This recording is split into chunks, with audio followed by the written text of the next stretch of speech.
l'arbre, vous savez, la vision de l'arbre, il ne faut pas que j'aille devant, la vision de l'arbre et des branches. Voilà, c'est la vision que j'avais reçue lorsqu'on a implanté l'église ici à l'Île-sur-le-Doubs. La vision d'un arbre. Quand j'ai demandé au Seigneur ce que la signification, il m'a parlé donc des racines, parce que dans cette vision, je voyais les racines. Alors que normalement, si on regarde un arbre, c'est rare qu'on voit les racines. Donc j'ai demandé au Seigneur, il m'a parlé des racines, du tronc, des branches, des feuilles, des fruits, etc. Et suite à cela, bien, chaque année, je revois avec vous cette vision que j'ai reçue, afin que vous puissiez bien comprendre ce à quoi l'Église de l'Île-sur-le-Doubs, ce à quoi elle est appelée. Nous sommes tous appelés à être des serviteurs, vous voyez, définition du serviteur, des servantes pour le Seigneur Jésus. Est-ce que vous voulez servir le Seigneur ? Alors le problème, si vous ne voulez pas servir le Seigneur, ça veut dire que vous n'êtes pas un enfant de Dieu. Parce que chaque enfant de Dieu est appelé à servir. Amen. Chaque enfant de Dieu, chaque personne née de nouveau, chaque personne qui a accepté Jésus-Christ dans sa vie comme son sauveur, mais aussi comme son Seigneur, on oublie souvent la deuxième partie du... Le sauveur, on est prêt à l'accepter, c'est tellement bon, je suis lavé, pardonné, purifié par le sang de Jésus. C'est magnifique d'être sauvé. Mais il faut aussi l'accepter comme le Seigneur de notre vie, c'est-à-dire il doit régner dans notre vie. Ce n'est pas moi qui dois régner, mais c'est Jésus qui doit régner dans ma vie. Amen. Alléluia. Alors la définition du serviteur en grec, c'est doulos.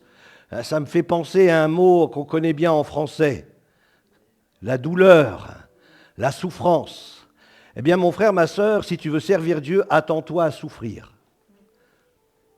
Alors il y en a, ils n'aiment pas souffrir, mais c'est de bonnes souffrances, parce que ça forme le caractère. Vous savez que la souffrance forme le caractère.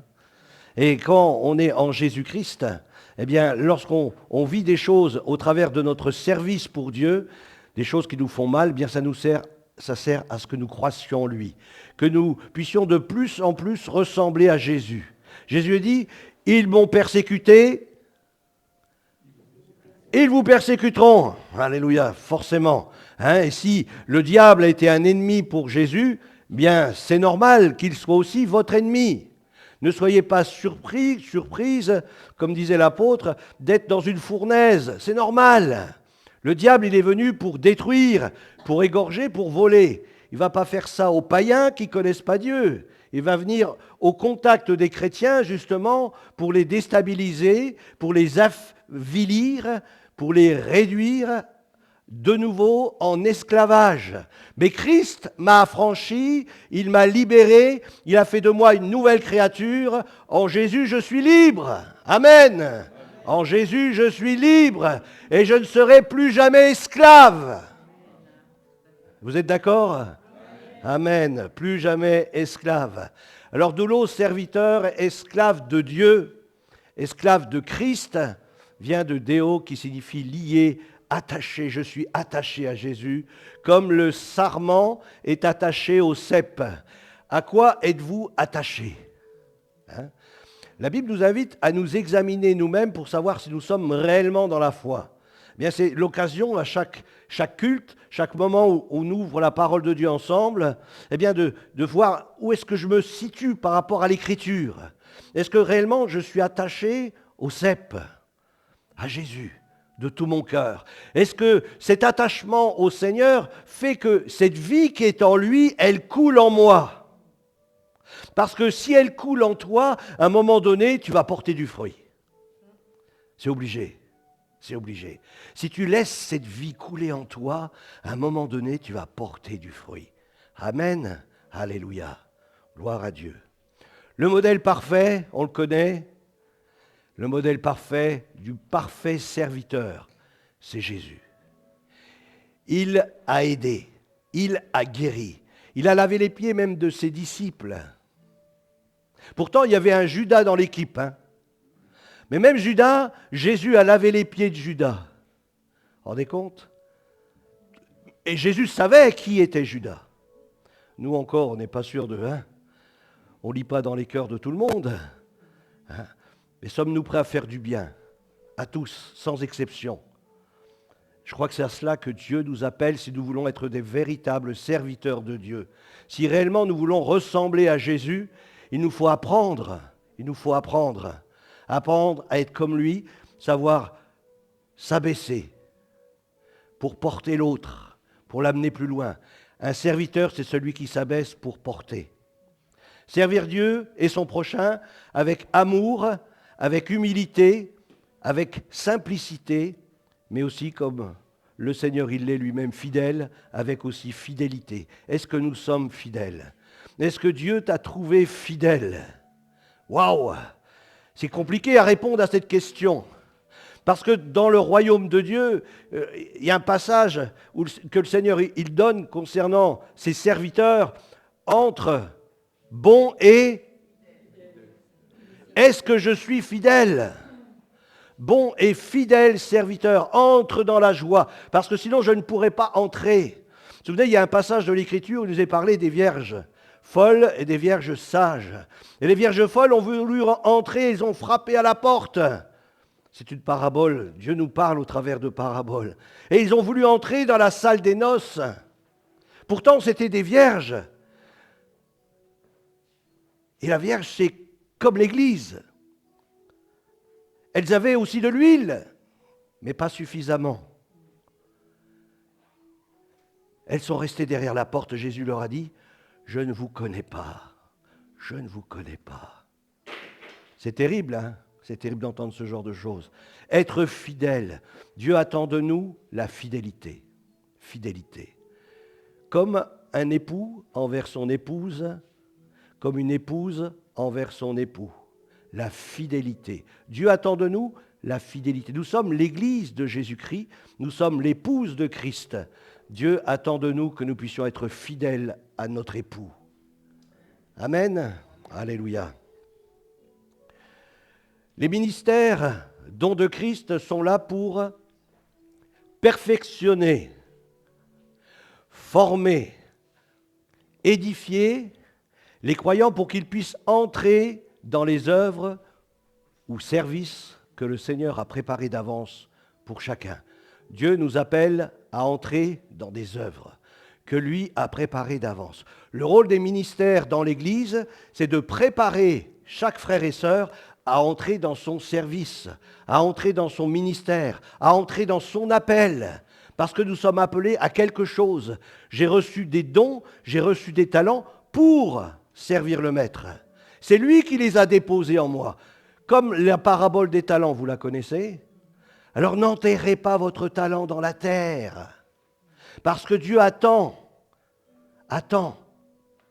que ce talent puisse se multiplier, parce que même si tu n'as qu'un talent, eh bien avec ce talent, sers Dieu, et tu trouveras d'autres talents qui vont s'ajouter à ton talent, si tu le sers de tout ton cœur. Alléluia. C'est Philippe qui était un diacre de l'Église. Avec son talent, il a servi l'Église. Et puis Dieu a vu cet homme qui était fidèle. Qu'est-ce que le Seigneur a fait? Eh bien, il l'a appelé à entrer dans un ministère d'évangéliste. Et là, d'autres talents lui ont été donnés, parce que Dieu l'a trouvé fidèle. Fidèle. Alléluia. Alors c'est le passage d'Éphésiens, chapitre 4, versets 11 à 16. Alors que ce n'est pas ce qui se passe, on a été déconnecté. Evan, s'il te plaît. Il y a un faux contact.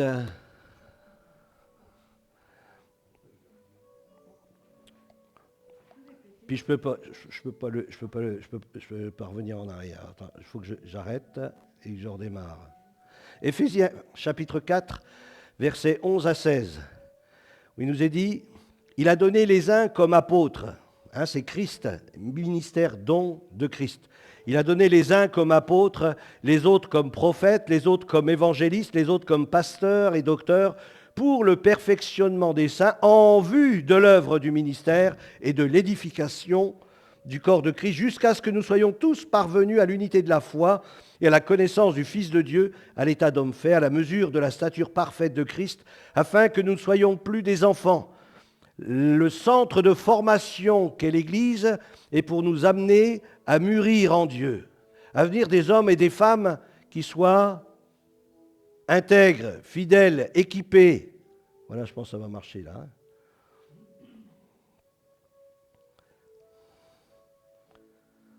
Voilà. Hop, voilà. J'espère que ça ne va pas se déconnecter. Hein. On va passer à un suivant. Développement du diaconat. 1 Timothée chapitre 3 versets 8 à 13. Les diacres doivent être honnêtes. Est-ce que quelqu'un peut le lire peut-être? Si vous avez une bonne vue. Ah, tu liras le deuxième alors. Les diacres aussi doivent être honnêtes et éloignés de la duplicité, Amen. du vin, d'un gain sordide, concernant. Je souligne les excès du vin. Hein? Voilà. Alors, d'un gain sordide concernant le ministère de la foi dans une conscience pure. Pour les Ils éprouvent d'abord qu'ils exercent ensuite leur ministère. s'ils sont sans reproche et femmes diaconesses, on en connaît à l'église, Amen. doivent être honnêtes, non médisantes, c'est-à-dire on va dire critiquer les autres, soient sobres, fidèles en toutes choses. Amen. Les diacres doivent être maris d'une seule femme et diriger bien leurs enfants, leur propre maison, Alléluia. qui remplissent convenablement leur ministère Gloire à Dieu. un rang honorable et une grande assurance dans la foi en Jésus-Christ. Amen. Amen. Établissement des anciens. Alors, Tite 1, versets 5 à 9. Je t'ai laissé en Crète afin que tu mettes en ordre ce qui reste à régler, et que selon mes instructions, tu établisses des anciens dans chaque ville. S'il s'y trouve quelque homme irréprochable, mari d'une seule femme, ayant des enfants fidèles, qui ne soient ni accusés de débauche ni rebelles, car il faut que l'évêque soit irréprochable, comme économe de Dieu, qu'il ne soit ni arrogant, ni coléreux, ni abandonné au vin, ni violent, ni porté à un gain déshonnête, mais qu'il soit hospitalier, ami des gens de bien, modéré, juste, saint, tempérant, attaché à la vraie parole telle qu'elle a été enseignée, afin d'être capable d'exhorter selon la saine doctrine et de réfuter les contradicteurs. Amen. Alléluia. Gloire à Dieu. Voilà, c'est tout un programme.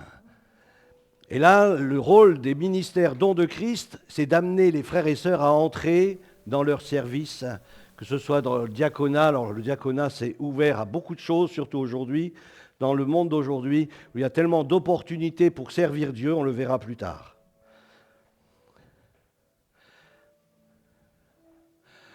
La foi te sauve, l'Église te construit.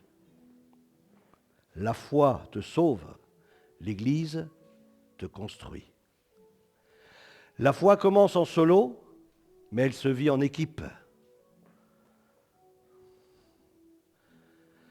Solo dans la foi égale fragilité.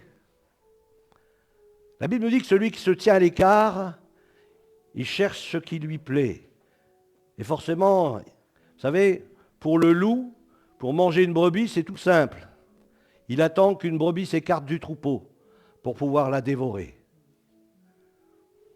Alors qu'ensemble, nous sommes solides, nous sommes une armée. Ensemble, nous prenons soin les uns des autres. Nous sommes solidaires dans la foi. Nous nous appuyons sur les paroles de Dieu, sur les promesses de Dieu. Nous sommes aussi accompagnés des dons du Saint-Esprit lorsque nous sommes ensemble. Dieu peut nous accorder des révélations, des paroles de connaissance, des paroles de sagesse. Il nous remplit du Saint-Esprit lorsque nous sommes ensemble. Jésus est au milieu de nous. Alléluia. La foi, c'est perso, mais pour tenir, c'est ensemble. La foi, c'est perso. On a une responsabilité de nous tenir chaque jour devant le Seigneur, à travers de la lecture de la parole de Dieu, à travers de la prière, mais aussi au travers de la communion de l'Église, avec l'Assemblée. Et pour tenir dans la foi, il faut être ensemble. Vous savez que même dans l'Église persécutée, que ce soit en Afrique, que ce soit en Asie, que ce soit dans l'Est de l'Europe, le chrétien ne restera jamais seul, parce qu'il sait qu'il a besoin de se rassembler avec d'autres frères et sœurs. il sait que c'est là qui est sa force. C'est là il reçoit une nourriture, il reçoit un renouvellement. Il reçoit des choses parce que le Seigneur, là où 2 ou 3 sont assemblés en mon nom, je suis au milieu d'eux. Et il sait que c'est là que Dieu envoie la bénédiction. C'est ce que nous dit le psaume 133. La foi me touche personnellement. Et lorsque je suis sauvé, qu'est-ce qui se passe? Je suis ajouté à l'Église. Je suis ajouté au corps de Christ. Et l'Église me porte collectivement, et c'est là ma force. Parce qu'on peut prier les uns pour les autres. On peut se soutenir mutuellement. Il y a des différents ministères, différents services dans l'Église qui peuvent aussi nous amener à prendre soin les uns des autres. Lorsque je vis avec l'Église, je vis dans l'Église, je participe à l'œuvre de Dieu. Je deviens vraiment un serviteur de Dieu. Parce que là, j'accomplis sa volonté et je fais du bien à mon frère qui est dans une situation difficile. Amen. Principe divin de la croissance. Est-ce que vous voulez que votre Église, elle grandisse? Est-ce que vous voulez que l'Assemblée ici à l'Île-sur-le-Doubs, elle grandisse? Amen. Je crois que nous le voulons tous. Si nous ne le voulons pas, mais qu'est-ce que nous faisons là? Je crois que nous sommes appelés vraiment à multiplier. À multiplier. Amen. Dieu veut que nous puissions multiplier, amener des âmes à la connaissance du salut. Les principes divins sont simples. Vous les avez dans le livre des Actes au chapitre 2, à partir du verset 41 jusqu'au verset 47. C'est tout simple. Ça commence par là. Ceux qui acceptèrent sa parole, c'est-à-dire la prédication de Pierre, c'est-à-dire la parole de Dieu, c'est-à-dire Jésus-Christ, mort et ressuscité. Ceux qui l'acceptèrent, pas les autres, mais ceux qui l'acceptent dans leur cœur. Je le reçois comme mon sauveur, je le reçois comme mon Seigneur, je l'accepte dans ma vie. Qu'est-ce qui se passe? Il demandait d'être baptisé. Ceux qui acceptèrent sa parole furent baptisés. Quand tu acceptes Christ dans ta vie, lorsque tu lui dis de venir, tu le reçois en tant que sauveur, mais aussi en tant que Seigneur, ton premier désir, Seigneur, je veux te suivre. Et Jésus nous a montré l'exemple. Jésus est passé par les eaux du baptême. Il nous montre le chemin à suivre. Et nous voulons le suivre, lui, notre Maître, notre Sauveur, notre Roi. Et si lui, il est passé par les eaux du baptême, lui qui était saint et juste, à combien plus forte raison, nous-mêmes aussi, nous avons besoin de passer par les eaux du baptême. Alléluia. Et il nous est dit que lorsque ils furent baptisés, c'est en ce jour-là que le nombre des disciples, parce que je deviens disciple de Jésus-Christ, pas quand je reçois la parole, mais quand je la reçois et que je m'engage. Quand je reçois la parole et que je m'engage, là je deviens vraiment un disciple de Jésus-Christ. Là je commence à le suivre dans les premiers pas de ma vie de disciple en passant par les eaux du baptême. Il nous est dit que ce jour-là, 3000 âmes furent ajoutées à l'Église. La persévérance des disciples. 3000 âmes, 3000 disciples, plus ceux qui étaient déjà convertis. Donc on va compter un petit peu plus. Ils ont persévéré ensemble.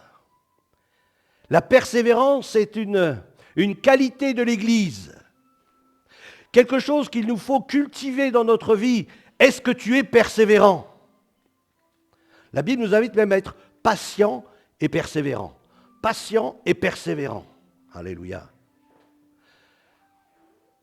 Les 4 D qui conduisent à la croissance. Les 4 D qui conduisent à la croissance, le premier c'est « ils persévèrent dans l'enseignement ». Est-ce que tu connais la Bible? Pas trop. Viens en réunion. Viens en réunion. Le mercredi soir, on a étude biblique. Étude biblique. Alors je t'invite à venir étudier l'Écriture. Tu veux la croissance? Viens mercredi soir aux réunions pour étudier la parole de Dieu. Ensemble. Ensemble. Parce que celui souvent qui étudie à l'écart, il étudie parfois de travers. Alors lorsque nous sommes ensemble et que nous étudions ensemble la parole de Dieu, si j'ai une question, je lève la main, je dis, frère, je voudrais savoir pourquoi ceci, pourquoi cela. Et là, on est ensemble, on parle ensemble, et on est un même cœur, une même âme, un même esprit, une même position de foi, une même position doctrinale. Amen. Je crois que c'est important. Amen. La communion fraternelle. Il persévérait. Est-ce que tu persévères? Est-ce que lorsqu'il y a des réunions de l'Église, ou peut-être même chez les frères et sœurs, je crois que c'est important d'aller visiter les frères et sœurs. La communion fraternelle, elle n'est pas réservée simplement à l'Église locale. La communion fraternelle, elle se passe aussi, ils se réunissaient au temple, mais ils se réunissaient aussi dans les maisons. La communion fraternelle, elle se passe là où 2 ou 3 sont assemblés en mon nom. Là, je suis au milieu d'eux, dit Jésus. Est-ce que tu aimes la communion fraternelle? Est-ce que tu aimes les relations avec tes frères et sœurs? Dans un but, bien sûr, de s'édifier. Pas de critiquer, mais de s'édifier. De recevoir les promesses de les vivre. De prier les uns pour les autres. Amen. La communion fraternelle. Nous sommes des frères et des sœurs en Christ. Nous sommes la famille de Dieu. Amen. Alléluia. Nous sommes sa famille. Tu es le frère, la sœur de Jésus. Nous avons un même Père, notre Père céleste qui nous a engendrés. C'est pour ça que nous sommes des frères et des sœurs. Apprenons à vivre ensemble. Parce que je vais peut-être vous décevoir, mais nous allons passer l'éternité ensemble. Alors commençons déjà maintenant à apprendre à vivre ensemble. Parce que nous allons passer l'éternité ensemble. Hein? Il n'y aura pas un endroit où, tiens, je vais me mettre à l'écart. Non, non, dans le ciel, il n'y a pas. Alléluia. Apprenons dès maintenant à vivre ensemble, à s'aimer, à prendre du temps ensemble. Alléluia. La fraction du pain, la Sainte Seine. Pendant un temps, j'avais demandé à ce qu'on ne puisse pas trop faire la Sainte Seine. Parce que, dans mon esprit, elle n'avait pas cette place qu'elle doit avoir dans l'Assemblée des croyants. L'importance de la Sainte Seine. Comment devons-nous nous comporter devant la table du Seigneur? C'est pour ça que j'aimerais vraiment qu'on prenne du sérieux par rapport à la Sainte Seine. C'est tellement important. Ce qui nous montre au travers de la Sainte Seine, c'est vraiment cette communion, puisque nous avons un même pain, nous mangeons le même pain, nous buvons la même coupe. Il y a une communion qui est là, une unité qui se crée aussi autour de la Sainte Seine. Et là, dans le texte des Actes des Apôtres, c'est bien mentionné l'enseignement des apôtres, la communion fraternelle, mais aussi la fraction du pain. C'est-à-dire que la Sainte Seine a une importance capitale. Alors quand elle n'est pas prise au sérieux, moi ça me fait mal. Et je préfère la mettre de côté. Que cela apporte un jugement. Je préfère la mettre de côté. Mais là, je pense qu'on est parti sur de bonnes bases. Et là, ensemble, on va aller de l'avant. Amen. Alléluia. Alors là, c'est ce qui fait le plus mal. Tu veux la croissance, tu veux le développement, alléluia. L'enseignement, oui, bon, allez frère, je vais bien venir à l'étude biblique. Communion fraternelle, oui, bon, là, je vais faire un effort. Je vais vivre un peu plus la communion avec les frères et sœurs. Fraction du pain, oui, je vais être un peu plus sérieux dans la Sainte Seine, prendre conscience de ce qu'elle représente. La prière. Qu'est-ce que tu fais des réunions de prière de l'Église? Les premiers disciples, alors ils étaient beaucoup, déjà 3000, après ils ont augmenté encore. Mais la réunion de prière, c'était quelque chose, mes amis. C'était quelque chose de fort. Vous savez comment on peut savoir la force d'une église? C'est tout simple. Aller dans une réunion de prière. C'est pas au culte. Au culte, il y a beaucoup de tourisme. Mais lorsque vous allez dans la réunion de prière, c'est là que vous voyez les véritables chrétiens qui se tiennent à genoux et qui prient, qui intercèdent, qui ont à cœur l'œuvre de Dieu. C'est là que vous voyez ceux qui sont entiers pour le royaume de Dieu. Amen. La réunion de prière, ne néglige pas la réunion de prière. Ne la néglige pas. Fais tout ton possible. Tout ce qui est possible pour venir à la réunion de prière. Lorsque l'Église organise, ce n'est pas moi, mais je suis le responsable. Hein? Je ne suis pas l'Église, mais je suis le responsable. Lorsqu'on organise une réunion de prière ou une autre réunion, peu importe, engagez-vous. Engagez-vous. Prenez votre place. C'est votre place. Si vous vous sentez mieux dans une autre assemblée, allez dans une autre assemblée. Pour moi, ça ne me pose pas de problème. Ce que je veux, c'est des gens qui soient engagés dans l'église locale, qui aiment leur église locale, qui partagent les fardeaux les uns des autres, qui ont à cœur le développement de l'église locale. Amen. Alléluia.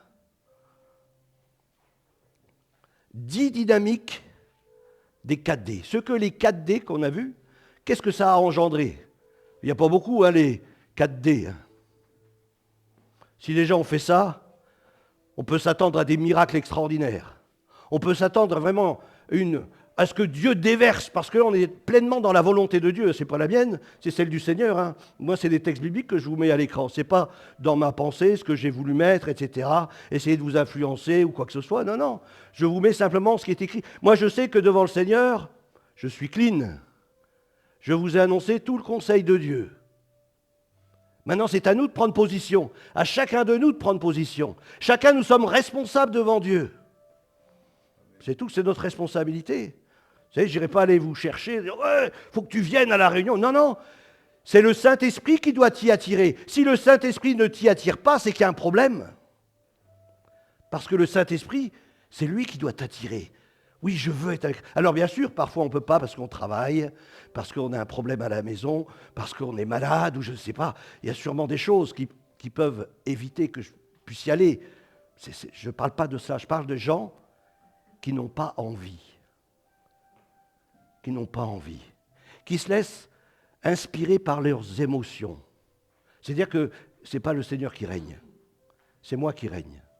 Et si c'est moi qui règne, j'ai un gros problème qu'il me faut régler rapidement. Alors, 10 dynamiques par rapport aux 4D que nous avons vus. La première chose, la crainte. Dans nos assemblées, c'est ce qu'on remarque le plus. Vous savez, moi je vois d'autres pasteurs, hein, puis on parle entre nous. On parle de ce qu'on vit dans nos assemblées, comment, etc., etc. Puis eux, ils le soulignent. La crainte de Dieu, elle n'est plus aussi présente qu'elle l'était dans le passé. On rejoint un peu l'époque des juges, où chacun faisait ce qui lui semblait bon. C'est pas ça l'Église. La crainte de Dieu doit remplir nos cœurs. La crainte de Dieu. Vraiment le sérieux avec Dieu.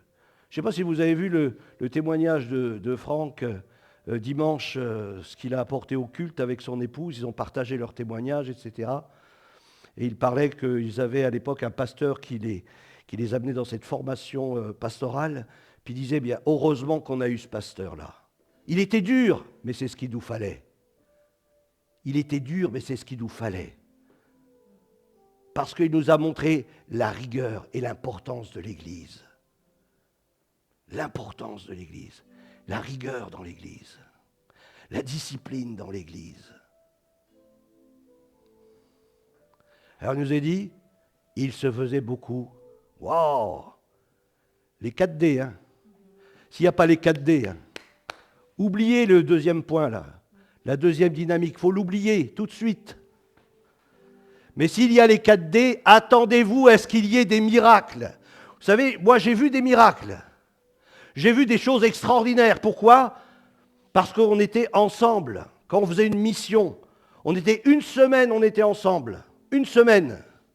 Eh bien, chaque soir, il y avait des miracles, il y avait des guérisons. Il y avait des démonstrations d'esprit de puissance. Pourquoi croyez-vous qu'aujourd'hui, les gens du voyage, ils continuent à faire les missions? Parce que quand ils font les missions, c'est là qu'ils voient les miracles de Dieu, qu'ils voient toujours la fidélité de Dieu, parce qu'ils sont ensemble, parce qu'ils vivent les 4D. Ce matin, il y a Marino qui m'a envoyé une petite vidéo. À 9h du matin, ils étaient déjà tous en prière sous la tente. Il m'a envoyé une autre vidéo, c'était hier soir à 11h le soir, 23h, où il y avait une prière fervente, où ils louaient le Seigneur en langue, où ils ordonnaient aux démons de partir, où ils proclamaient la parole de Dieu. Et là, c'est normal. Il y a les 4D. Eh bien, il y a les miracles.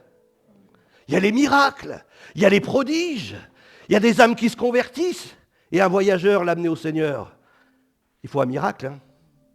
Ah, il faut un miracle, mon frère. Il faut un miracle.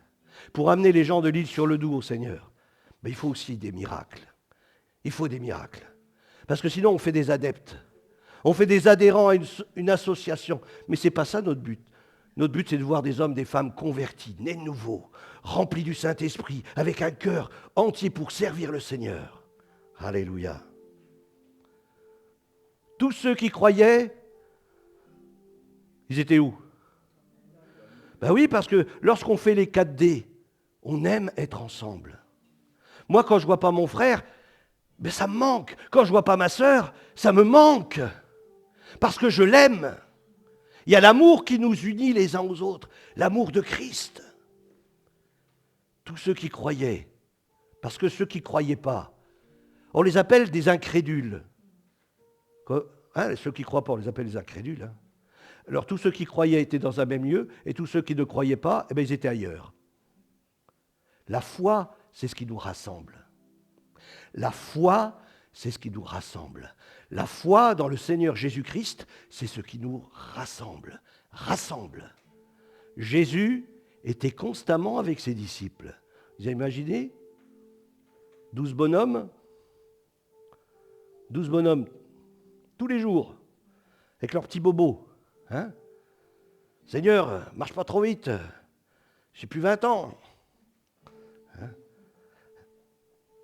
Ça peut pas être facile. Mais ce n'était pas une semaine, hein. Ce n'était pas non plus 15 jours, ce n'était pas non plus un mois, c'était même pas un an, mais c'était pendant 3 ans. 3 ans, ensemble. Et on n'a pas à s'étonner qu'il se faisait beaucoup de prodiges et beaucoup de miracles. On n'est pas étonné qu'il y avait une sainte crainte de Dieu qui était là. Hein? La Bible nous dit, ils avaient tout en commun. Moi, je trouve que c'est dommage, on est entre frères et sœurs. Pourquoi est-ce qu'on ne partage pas nos combats, nos luttes? Ben, peut-être aussi nos défaites, mais aussi nos victoires. Ils avaient tout en commun. L'Église, c'est là où on partage. On est ensemble, nous sommes des frères et sœurs. Nous nous aimons. Est-ce que nous nous aimons? Nous nous aimons. C'est l'amour qui nous unit. Alors je partage à mon frère, tu vois là, j'ai des difficultés. Ici, on a une caisse, enfin, je ne sais pas si vous la voyez encore, elle est dans la salle des jeunes. On a commencé à mettre de la nourriture dedans. Je suis sûr, je vais l'ouvrir, là, ça n'a pas changé depuis la dernière fois. Il y a toujours les mêmes boîtes de conserve, il y a toujours les mêmes paquets de pâtes. Mais ça, ce n'est pas fait pour rester dans la boîte. Ça, c'est justement pour mettre de côté, pour pouvoir donner. Ça me fait penser à l'église. On vient aux réunions, mais on ne donne rien. On ne donne pas notre témoignage. On ne vient pas en aide à l'un ou à l'autre. On est comme des sangsues. C'est le livre des Proverbes, je crois, qui parle des sangsues, hein, qui dit toujours « donne, donne ». Il y a des chrétiens, ils vont tellement dans des réunions, ça devrait être des docteurs en théologie. Mais je ne parle pas des réunions simplement de l'Église, hein, mais qui sont prêts à aller à gauche, à droite et tout. Ça devrait être des docteurs en théologie, tellement ils en mettent plein le cerveau. Mais par contre, ils ne donnent rien. C'est creux. Il faut donner, donner. Alors peut-être qu'on ira voir un petit peu ce qui se passe dans la caisse, puis on essaiera un peu de vider tout ça, de donner à ceux qui sont dans le besoin, parce qu'il y en a des gens dans le besoin. Est-ce que vous savez qu'il y a des... Alors moi, c'est ça aussi, ça me fait mal au cœur. Des gens de l'Église, de nos frères et sœurs, qu'on dit qu'on aime et qui sont dans le besoin. Est-ce que c'est possible? Est-ce que c'est possible qu'au milieu de nous, il y a des gens qui soient dans le besoin? Nous sommes ensemble. Nous sommes une famille. Nous devons prendre soin les uns des autres. Prendre soin des uns des autres. Il n'y a aucun au milieu de nous qui devrait être dans le besoin, parce que si tu es dans le besoin, mon frère, ma sœur, eh bien nous, on va partager avec toi. Nous, on va te donner aussi, pour que tu puisses avoir. C'est ça l'évangile. C'est pas venir le dimanche matin à un culte et prendre la Sainte Seine. C'est pas ça. L'évangile, c'est je me donne. Je me mets au service de l'autre. Je vis l'amour de Dieu. Ils étaient chaque jour tous ensemble, assidus au temple, Alors on n'a que 2 réunions dans la semaine. Hein. Bon, des fois 3, tous les 15 jours. Essayons d'être fidèles. La Bible nous dit que celui qui est fidèle dans les petites choses, Dieu lui en donnera de plus grandes. Alléluia. Bientôt, nous allons voir des réunions un peu plus souvent. Ben déjà, quand Franck il va venir, on aura une réunion le vendredi soir. Venez dans les réunions d'église. Vous pouvez manquer quelque chose. Thomas a manqué quelque chose. Vous vous souvenez de Thomas? Il a manqué quelque chose. Ne manque rien, mon frère, ma sœur. Parce que peut-être pour toi, ça sera le jour de la guérison, le jour de la délivrance, le jour où tu vas vivre quelque chose de fort. Et tu ne seras pas là. Et le Seigneur, il sera là avec son cadeau pour toi. Vous savez qu'on aura des surprises dans le ciel. On en aura.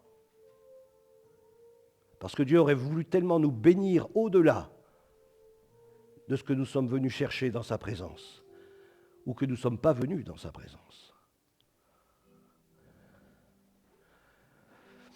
Les dynamiques, la suite, parce qu'on en était arrêté à 5, ils rompaient le pain dans les maisons. Frères et sœurs, quand vous vous retrouvez dans les maisons, même si vous êtes 3, 2 ou 3, Jésus dit, je suis au milieu d'eux. Prenez la Sainte Seine.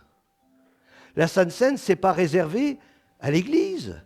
Ce n'est pas réservé à notre réunion. On pourrait aussi la prendre le mercredi. D'ailleurs, on l'a pris vendredi. On a eu 3 jours de jeûne et de prière. Vendredi soir, on a pris la Sainte Seine.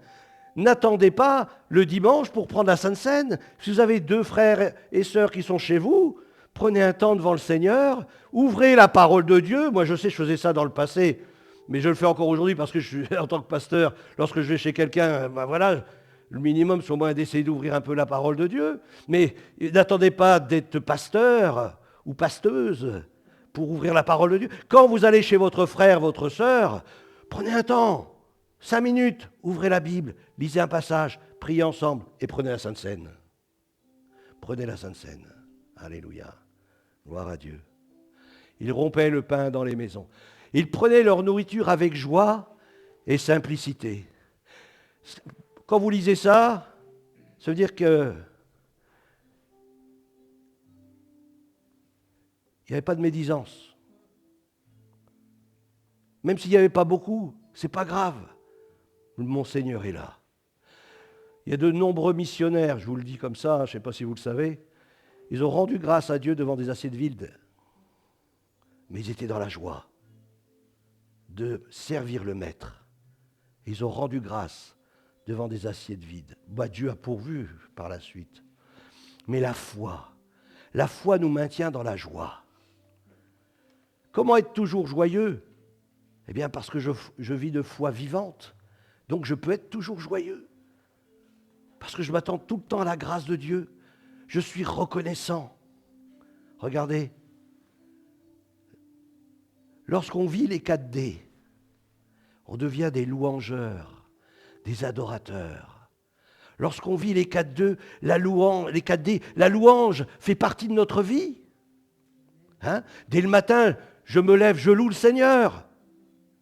N'attends pas d'être béni pour louer le Seigneur, parce que tu es déjà béni. Il trouvait grâce auprès de tout le peuple. Lorsqu'on est un chrétien authentique, un vrai chrétien, ceux qui nous entourent, ils le soulignent. Il dit, cette personne-là, chapeau. Hein. Cette personne-là, elle est vraiment bien. Il y a une douceur. Elle ne se met jamais en colère. Même lorsque je ne rentre pas sa poubelle. Hein. Elle ne se met jamais en colère. Même si je garde ma voiture sur son parking. Elle ne se met jamais en colère. Il y a un témoignage que ceux qui nous... Mais tu ne peux pas le vivre si tu n'as pas les 4D. Ah, tu ne peux pas le vivre si tu n'as pas les 4D. Mais si tu as les 4D, tu vas le vivre. Alléluia. Et là, ce qui est formidable, c'est que le Seigneur, il ajoutait, parce que Dieu se réjouit. Quand Dieu se réjouit dans une assemblée, quand Dieu il prend plaisir dans une assemblée, dans une église, lorsqu'il voit les cœurs qui sont grands ouverts, qui explosent de joie, qui sont des cœurs d'adorateurs, Dieu dit, mais là, je vais envoyer des âmes.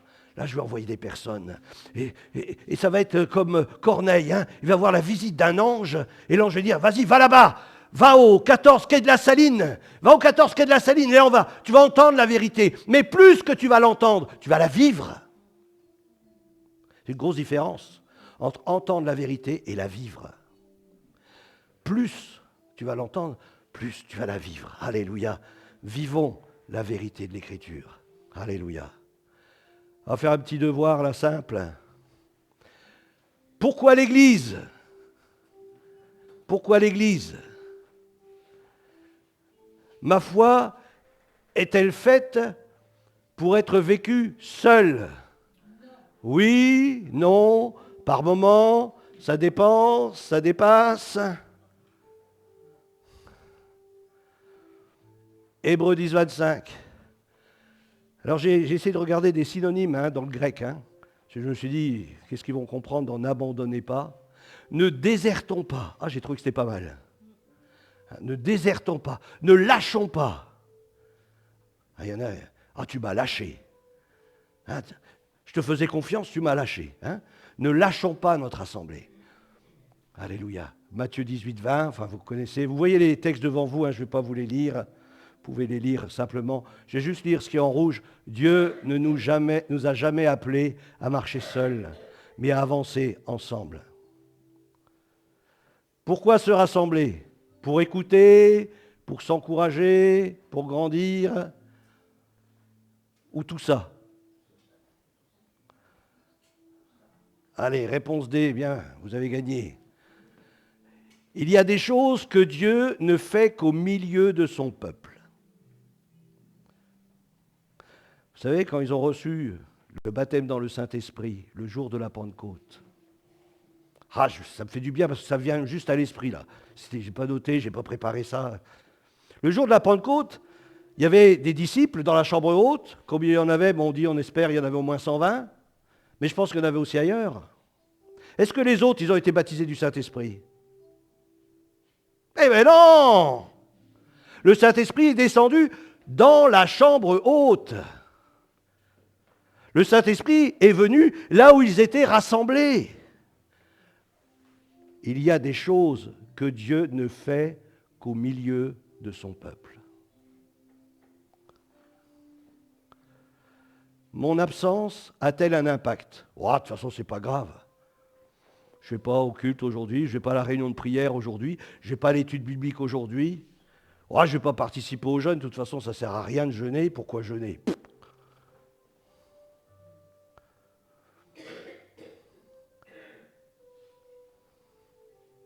Mon absence a-t-elle un impact?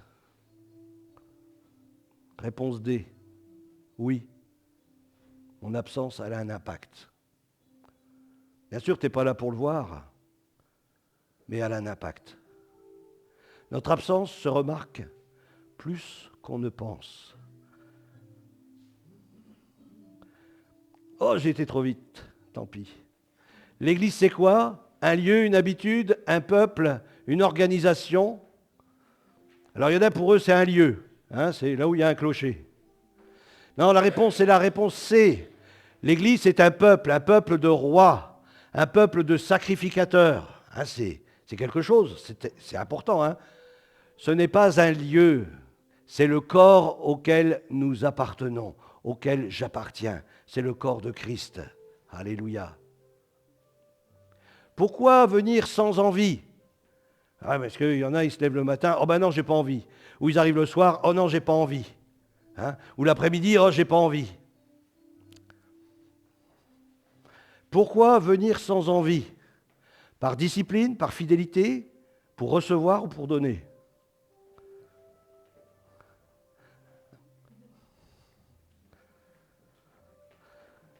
Alors, la foi commence souvent là où l'envie s'arrête.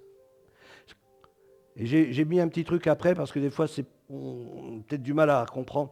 Je me soumets par obéissance à la volonté du Seigneur, à la volonté de Dieu. Je me soumets par obéissance. J'applique mon cœur. Ce n'est pas moi qui conduis ma vie, mais je me soumets à la volonté de mon Seigneur. Alors, je n'attends pas d'avoir envie, d'avoir pas envie. Je viens. Je viens, Seigneur. Je viens dans ta présence. Je viens pour te louer. Je viens pour t'honorer. Je viens pour te servir. Alléluia. Que vais-je recevoir et vivre? L'enseignement, la communion, l'encouragement? On va dire tout ça, hein? Voilà. Il y a des choses que tu ne peux recevoir que quand tu es là. Quand on prie pour les malades, et puis on a eu un message pour la guérison, quelque chose de fort, plusieurs ont été guéris, mais toi, tu n'étais pas là. Et toi, tu étais malade, et tu avais un besoin, et tu n'as pas reçu, alors que tu aurais pu recevoir si tu serais venu. Il y a des choses que tu ne peux recevoir que quand tu es là. Ma présence compte. Bon, on l'a vu tout à l'heure, hein. Ben oui, hein. On va dire oui, hein. Tu ne réalises pas toujours ce que ta présence peut apporter aux autres. Parce que nous sommes invités à nous édifier, à être une source de bénédiction, à être une source d'édification. Notre présence, vous savez, enfin je ne sais pas pour vous, mais chacun d'entre nous, on peut apporter à l'autre. Chacun d'entre nous. Même si toi tu te sens, moi je ne suis pas fort spirituellement, même toi, à cause de ta persévérance, mais tu apportes à l'autre. L'autre te voit. Il dit, mais malgré tout ça, persévère, elle demeure fidèle. Elle s'appuie toujours sur la parole de Dieu. L'Église parfaite, alors on sait qu'elle n'est pas ici, hein. Elle sera dans le ciel. Amen. On est tous d'accord avec ça, hein. L'Église parfaite, oui, non, par moment, ça dépend. Réponse B, non, nous ne sommes pas une Église parfaite. J'espère que vous l'avez remarqué. Nous ne sommes pas une Église parfaite. J'espère que vous l'avez remarqué. En venant ici, bien voilà, même si je cherchais une Église parfaite, bien à cause de ma présence, elle le devient moins parfaite. Hein? On ne cherche pas une Église parfaite, mais une Église vraie.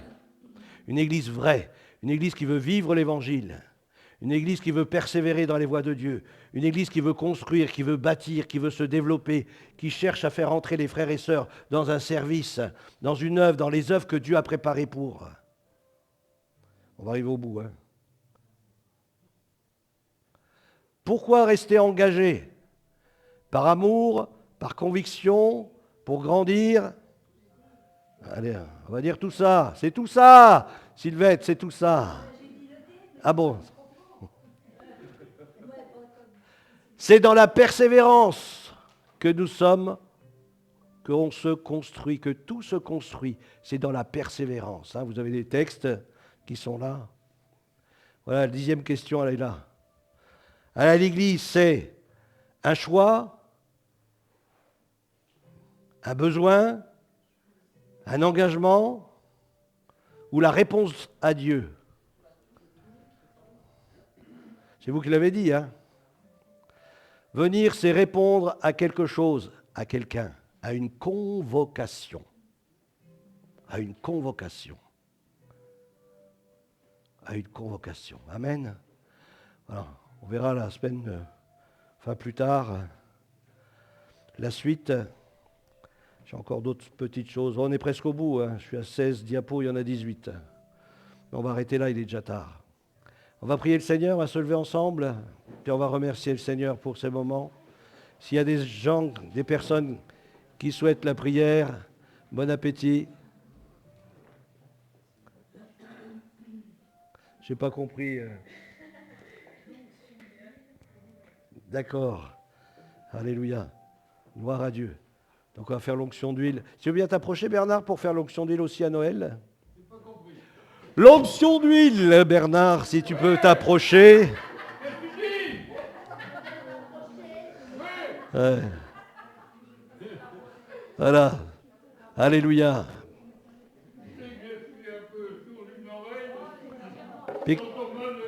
Alléluia. Gloire à Dieu. Voilà, on vous invite, on va prier pour les personnes qui ont demandé l'onction d'huile. Hein. Alléluia. Gloire à Dieu.